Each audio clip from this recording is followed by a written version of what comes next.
Good evening, ladies and menfolk. It's time for another book review. Yes, that's right, we're back on schedule and actually doing one book review a week. Rejoice! Alright, this week we are doing The Other Tree by DK Mok. Now, this was another book haul grab from Book Expo 2014, and this was a very fun read. How would you put this? I don't think it would really fall under YA as most people would consider it because it's like a little bit after YA would fall, what YA would fall under, I think.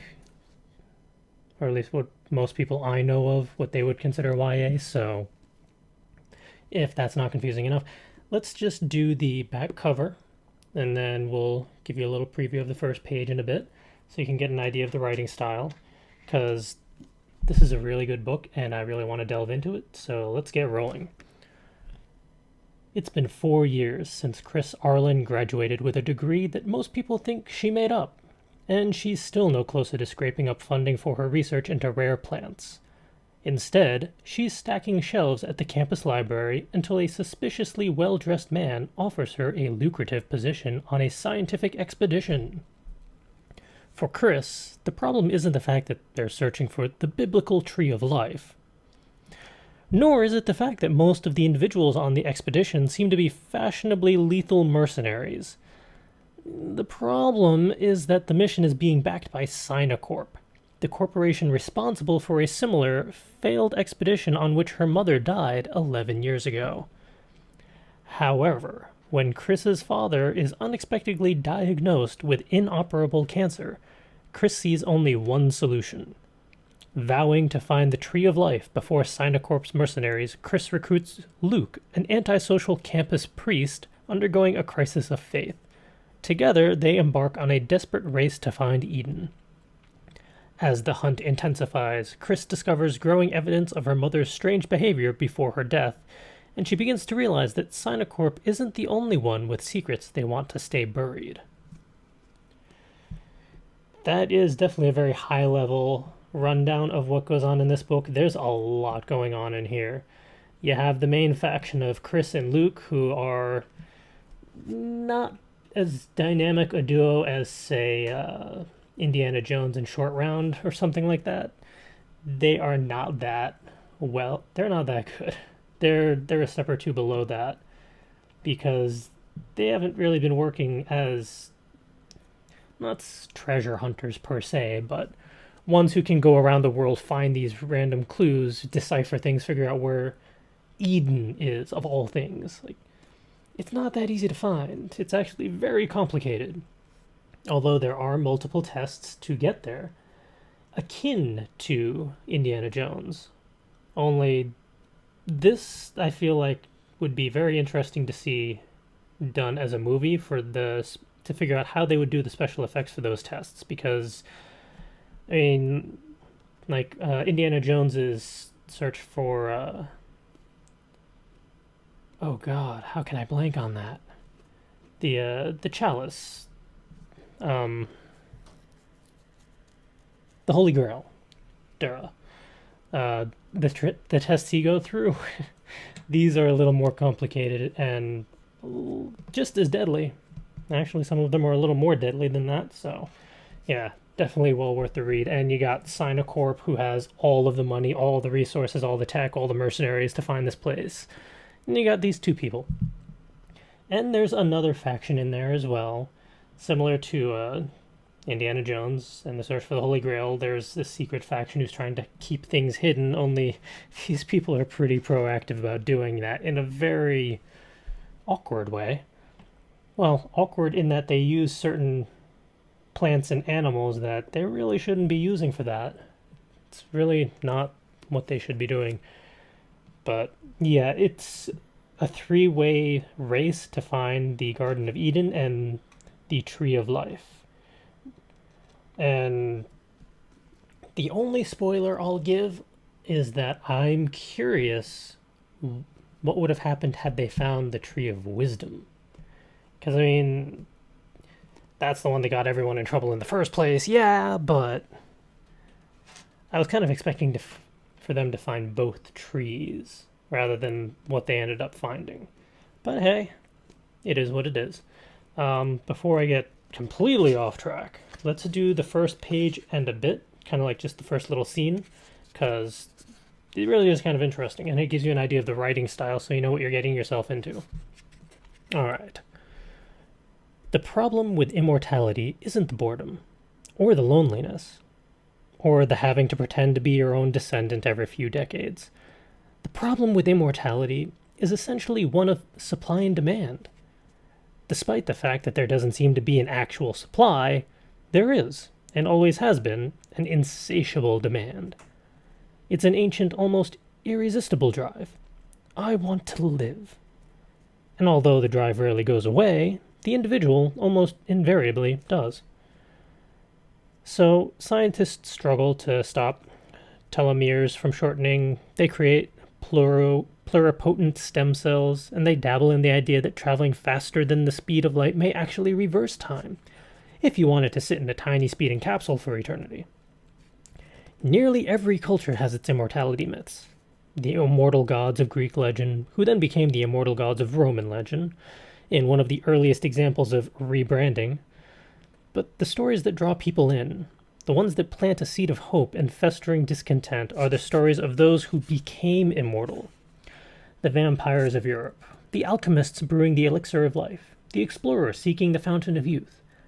Even the more buttoned-up belief systems have a thing or two about human immortality. Go back 1,000 years, 5,000, 100,000, before countless generations begat countless more, before the fire and brimstone, before the burning bushes and pillars of salt. There was a garden. Everyone remembers the tree that caused all the trouble, the one that led to the fall from paradise, and all the subsequent finger-pointing. But sometimes, people forget. There was another tree. And that is all you get. You're gonna have to get a copy of the book to find out what happens. Just why they need to find the Tree of Life, and who finds it first, and what do they do with it? How does it all go down? And what happens along the way? It's actually a very well written book in that a lot happens. The stakes just keep getting raised, and the two protagonists keep on having stuff thrown in front of them to complicate things, but they keep finding ways of persevering and getting around it. But it's not easy, but it's still just believable enough that you don't have to completely break your suspense of disbelief in this situation. So it doesn't get so ridiculous that you actually stop and think like, really? Really, you're going this way? No, he doesn't do this. This is actually very nicely balanced, so I did not feel that way, at least. Your mileage may vary depending on your preferences for reading and storylines and all that. But if you do happen to read it, please respond and let us know what you thought of the book, because I'd love to discuss it. Because this one, I am going to have to get a copy of my own, because we are giving this one away. So I'm not going to be able to hold on to it. But yeah, I think I'm going to have to get a copy of my own. And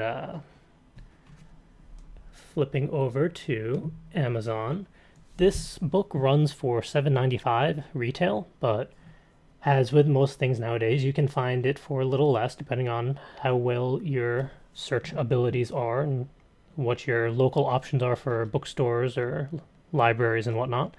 And it says right there on the Kindle version is $5.79, so presumably the iBook version and other equivalents are along the same lines. So depending on your preference, if you prefer the print versus the digital, to each their own. But yeah, this is a fantastic book, and I am looking forward to checking out some of the other stuff by this author. Flipping back to their website. It's mostly short stories, it looks like, but let's just go to the book section. I want to snag Autumn Moon at some point. Check that out. Keeping It Together. That one looks interesting. And The Obsolete Soul, because why not? So yeah, definitely worth checking out their website. It's dkmok.com, DKMOK. Nice and simple. And as we mentioned before, we are doing another giveaway. So as with the previous week's version. If you want a copy of this book right here, this one is not signed, unfortunately. So it's this book, but along with this book did come a corresponding necklace, which I'm going to try and zoom in on this for you so you can see it. It's a little locket with key that holds it together, and then the tree. So this is going to come with it to make up for that, to make up for it not being signed. So if you would like to get this BEA copy along with the necklace, check out the link, the details for how to apply, and the winner will be chosen next week on Friday, which I believe is actually July 4th. So for us Americans, happy July 4th when you come back and check out who won. And for everyone else, happy Friday for coming to check back who won. And as always, hit that subscribe button, click the thumbs up, post a comment. Have you read the book? What do you think of it? Are you interested in getting a copy of your own? Check the details so you can find out how. And if you have any questions or anything you want to talk about in regards to this book or the author, by all means, post a comment, start a discussion. We like talking to you people, so have at it. All right. Until next time, ladies and menfolk, have a good night, have a good weekend. We will see you next Friday.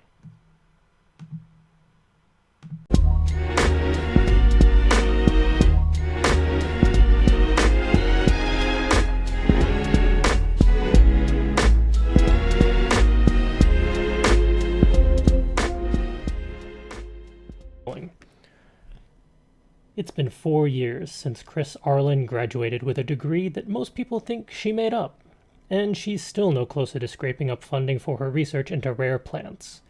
Instead, she's stacking shelves at the campus library until a suspiciously well-dressed man offers her a lucrative position on a scientific expedition. For Chris, the problem isn't the fact that they're searching for the biblical tree. It's like a little bit after YA would fall, what YA would fall under, I think. Or at least what most people I know of, what they would consider YA, so if that's not confusing enough, let's just do the back cover, and then we'll give you a little preview of the first page in a bit, so you can get an idea of the writing style, because this is a really good book, and I really want to delve into it, so let's get rolling. Alright, this week we are doing The Other Tree by DK Mok. Now, this was another book haul grab from Book Expo 2014, and this was a very fun read. How would you put this? I don't think it would really fall under YA as most people would consider it, because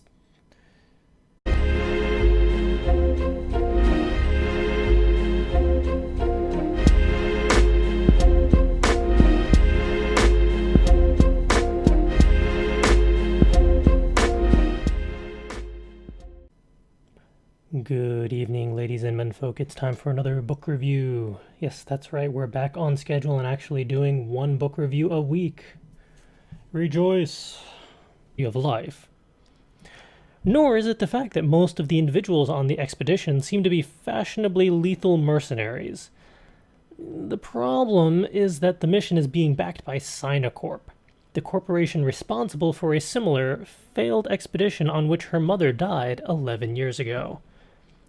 However, when Chris's father is unexpectedly diagnosed with inoperable cancer,